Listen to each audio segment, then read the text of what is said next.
dirais que le défi quand même c'était d'intervenir sur un sujet donc autour des hommes et du Covid avec une expertise de marque, puisqu'effectivement donc je suis une spécialiste de la marque et on pourrait même dire du branding, mais c'est un terme qui n'est pas totalement connu partout.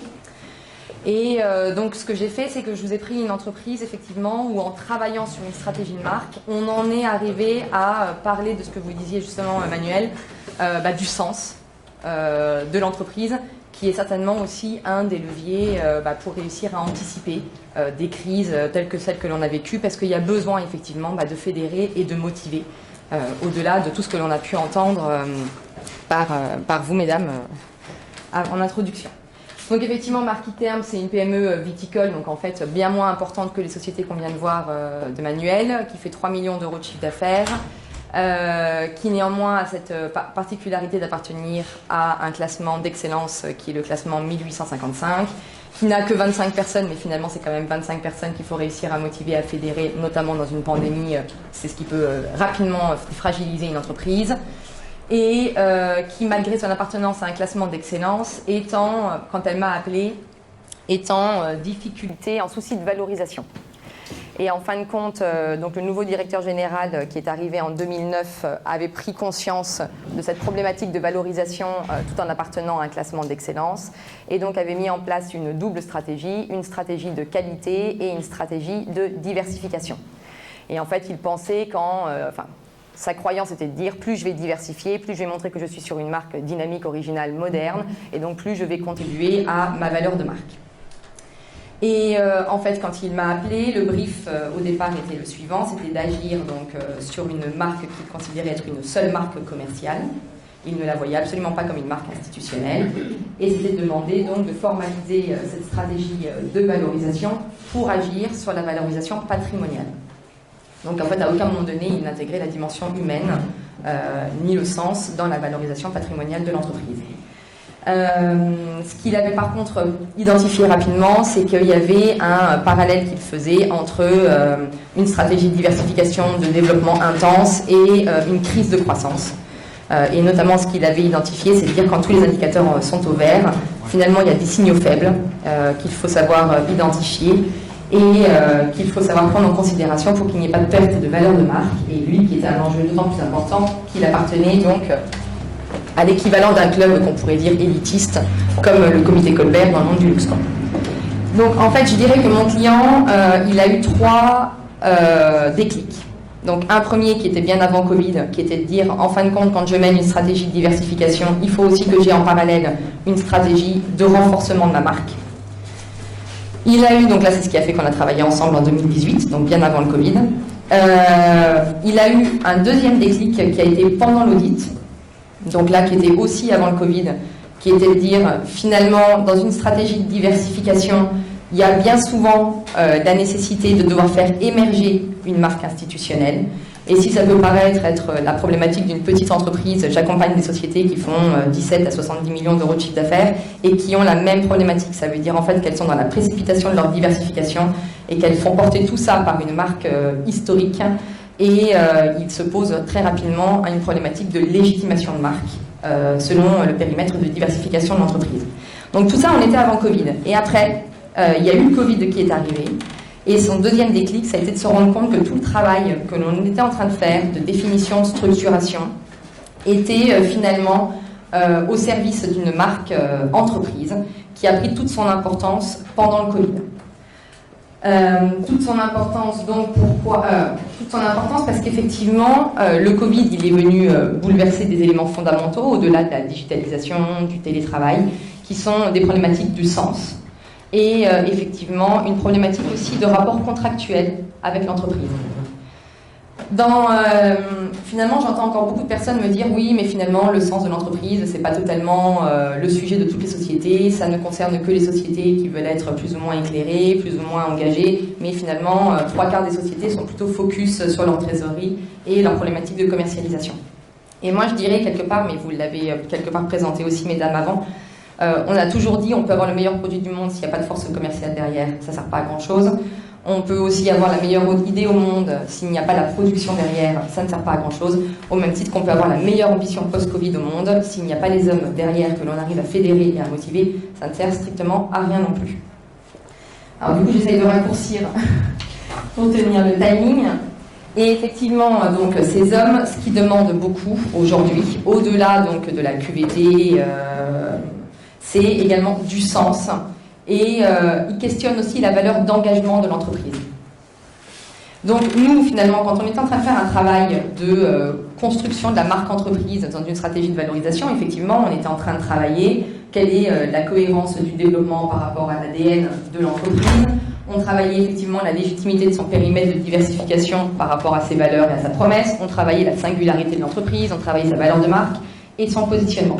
Et en fait, tous ces éléments qui étaient destinés au départ à une seule et unique cible qui était externe, parce que mon client considérait que c'était des éléments qui allaient être des éléments de séduction, effectivement, ce sont devenus des éléments stratégiques en interne. Ça a été effectivement quelle est la reason why de ma place dans l'entreprise aujourd'hui. Quelles sont aujourd'hui les valeurs qui animent ma société? Alors, parce qu'en fait, c'était pas à mettre ça tout de suite.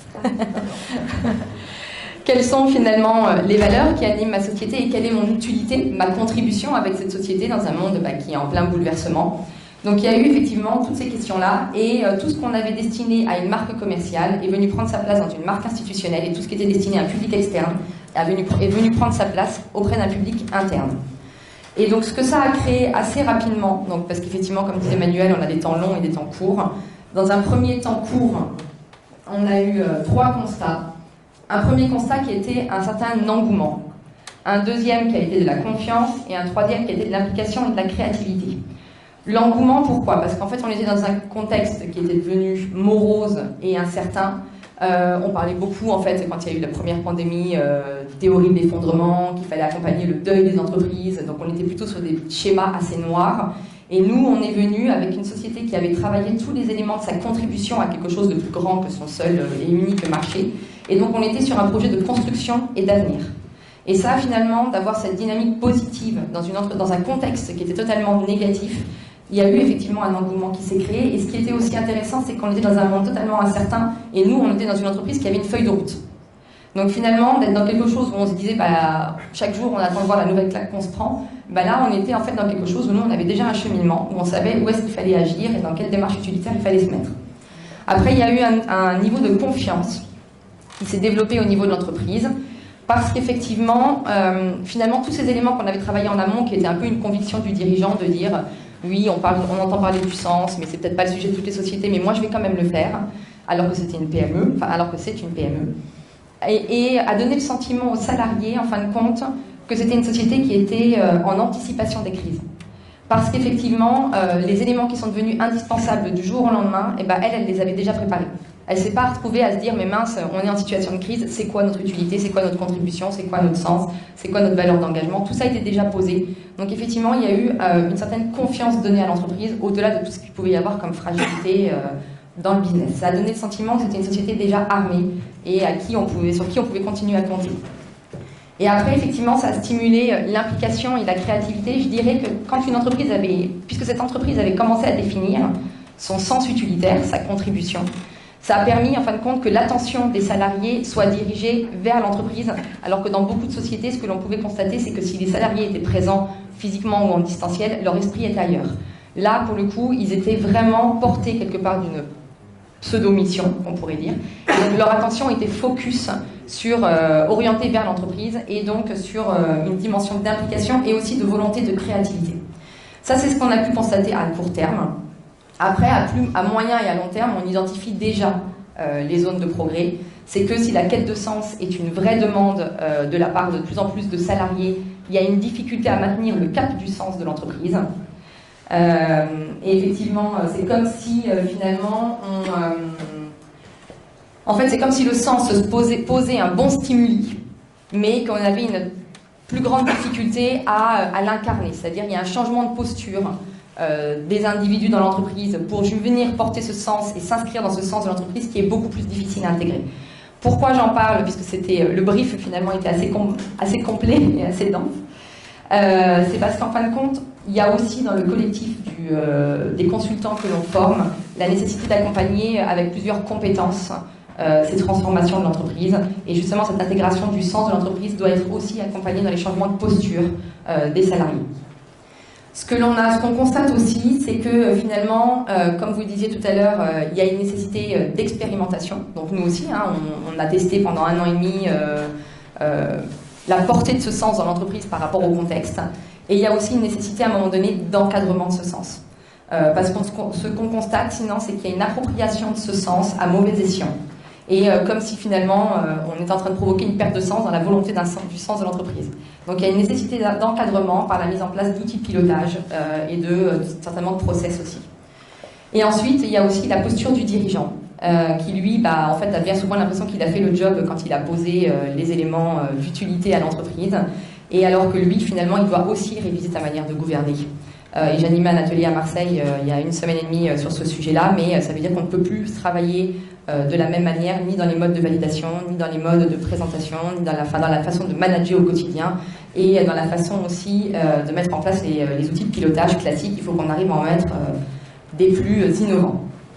Donc je dirais effectivement qu'en termes d'enseignement du cas client que je viens de vous présenter, j'en retiendrai 3. Une, effectivement, c'est qu'on a longtemps considéré que la marque était un enrobage d'une performance économique et commerciale d'une entreprise. Et je pense qu'elle était avant le Covid, mais encore plus avec le Covid, en train de montrer qu'elle porte véritablement la valeur d'engagement de l'entreprise. Et quand ça, elle se positionne comme clé de voûte de l'entreprise entre la stratégie, le marketing et les ressources humaines, et qu'elle permet de faire émerger 3 niveaux de marque, qui sont la marque institutionnelle, la marque employeur et la marque commerciale. Et en fait, qu'on a tendance encore beaucoup aujourd'hui à traiter en silo. D'ailleurs, on fait venir des compétences complètement différentes selon le niveau de marque que l'on travaille, alors qu'en fin de compte, il y a un dénominateur commun sur les 3, c'est la valeur d'engagement de la marque, c'est cette notion de sens qui compose la marque. Et ce que je voulais dire aussi sur la marque, c'est la clé de voûte, et en même temps, on ne peut plus non plus croire qu'on est une entreprise qui peut se passer d'un de ces 3 niveaux. Moi, j'entends encore trop d'entreprises qui disent oui, mais moi, la marque employeur, c'est pas réellement mon sujet d'aujourd'hui, alors que je pense qu'aujourd'hui, il n'est plus capable de mener une stratégie de développement en dissociant la marque commerciale et la marque employeur, sinon la performance ne sera pas justement visée. Au même titre qu'il va être de plus en plus complexe avec le monde digital dans lequel on est, de dissocier la marque commerciale et la marque institutionnelle. Sur le deuxième engagement que je peux dire, sur le deuxième engagement, sur le deuxième enseignement que l'on peut faire de cette étude de clients, c'est qu'effectivement le Covid a accéléré le changement de rapport contractuel du salarié avec l'entreprise. Je pense, et je pense que mesdames vous pourriez le valider aussi, mais on a été dans le premier rapport contractuel avec l'entreprise sur un rapport sécuritaire. On avait un emploi pour avoir de l'argent. On a ensuite eu un rapport contractuel avec l'entreprise de reconnaissance. On allait travailler en entreprise pour justement faire une ascension et avoir une reconnaissance de nos compétences. Et aujourd'hui, et le Covid l'a accéléré, on cherche à avoir une relation d'appartenance.